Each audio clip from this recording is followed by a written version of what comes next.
The following review is intended for entertainment purposes and targeted for adult fans of the series.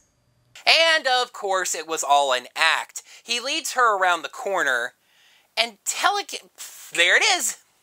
There it is!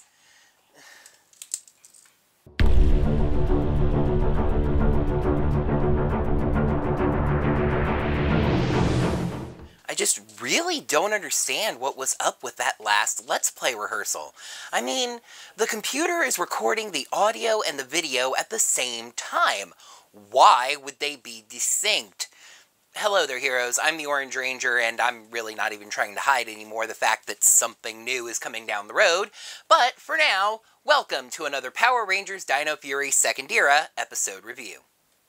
We are definitely, finally, in the home stretch now. Last time, a group of Ravkonians came and tried to claim the Earth as their own, taking it away from the humans. But it was really bad timing, as Void Queen unleashed her army of Sporix, forcing the two sides to work together. Pop Pop even saved the squad leader Oria's life, showing her that humans are not so bad. By the by, I speculated that Oria would be in this episode. She is not. IMDb has her listed in 2 episodes, so I guess she's in the finale. Okay, I guess that makes sense. But that does not mean that the worst of it is over. The Ravkonians and the Rangers may be allied now, but Void King and Queen are still out there trying to overrun the city. And Amelia just learned an incredible secret about her own identity. Can she get to the truth about her past?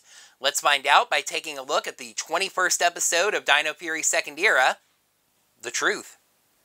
Please make sure you're subscribed to the channel so you can see all of our videos. Yeah, and make sure you got your notifications set up by hitting that little bell icon so you get notified whenever we post any brand new videos. Right you. What he said was that if you'd like to support the channel in any way financially, you can consider checking us out on Patreon or Ko-fi at OrangeRangerVideos. Right you. The episode begins with a previously on segment that leads directly into a cold open. Amelia begs Pop Pop to tell her more, but he's not in great shape. She takes his hands and suddenly has a flash of one of his memories. It's very clear what's going on here, so I'm just going to get out of the way now, saying that yes, Amelia still has her Ranger gloves on, so no, I don't think this should work. But after a moment, the memory comes in full. Area 62 is rocked by shaking and explosions as Ed Jones, you know, I once called him Greg for some reason, a janitor, runs for safety. He runs by a room that's apparently sealed, but a convenient hole has been blown in the wall. A couple inside screams out for help and manages to get him to stop. They aren't able to crawl through the hole themselves, but they are able to pass their baby through. And indeed, they do make him promise to take care of her if they don't make it out. He runs outside with the little baby girl as the facility explodes. Okay, not exactly. It's more like an EMP pulse generates from it. We know the facility is still intact, so it didn't actually explode. He looks down and sees that the little baby is okay, calling her a little nugget, and promising to take care of her, and it's pretty clear by the pink bonnet she's wearing who this actually is. Could it be Dennis Hopper? Meryl Streep Dennis Hopper? Or Meryl Streep? Amelia comes back to the present, confused and disoriented about what just happened. You see, Amelia, what just happened is that you experienced a third-person view memory because it's incredibly inconvenient and difficult to shoot things in first person, despite that being the way that people remember things.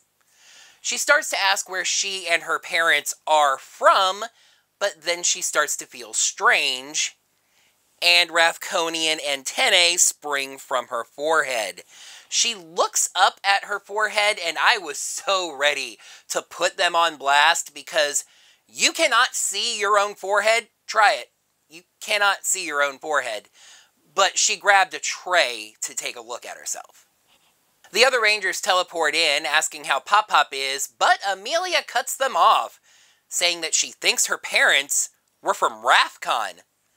That's quite an interesting way of saying hello, and what that was quite the cold open, as we get the theme song. When we get back, Amelia has explained the situation. Ion says that the memory reading power can manifest all by itself in stressful situations.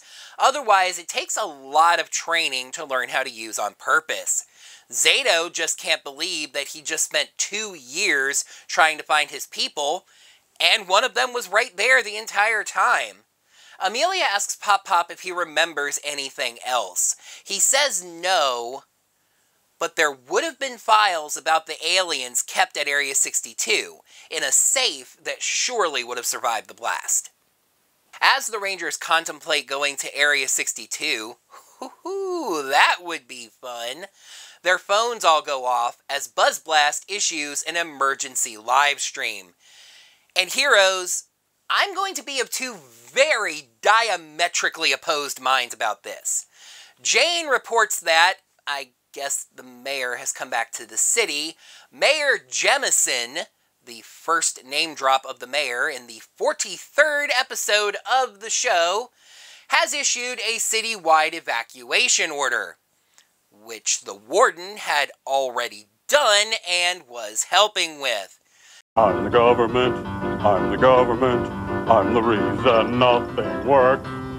She tells everyone to stay calm. The Power Rangers and their alien allies are doing everything they can to protect them. Time for a little mini pros and cons about this scene right here.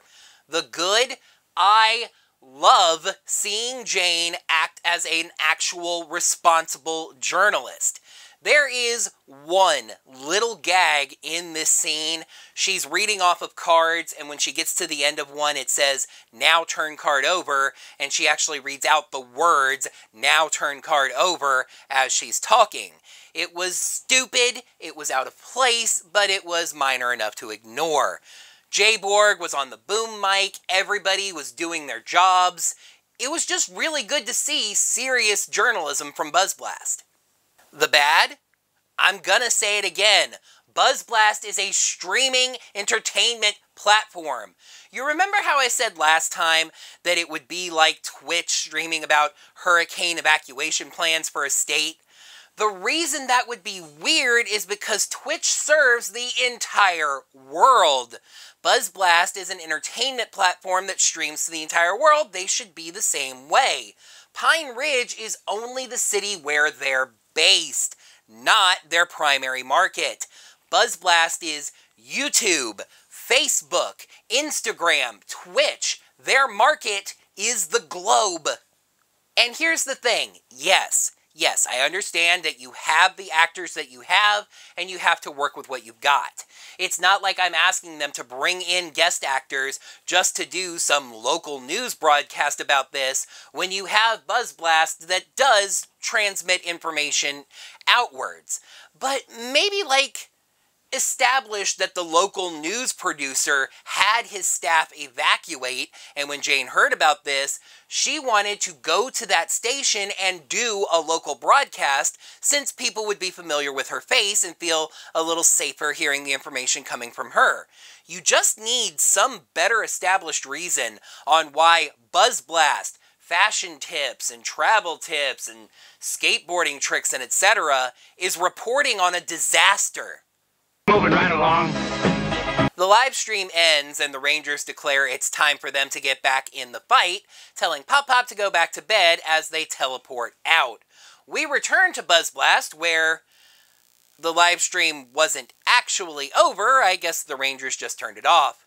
Suddenly, Mucus and Void Queen teleport in, making everyone at BuzzBlast run away.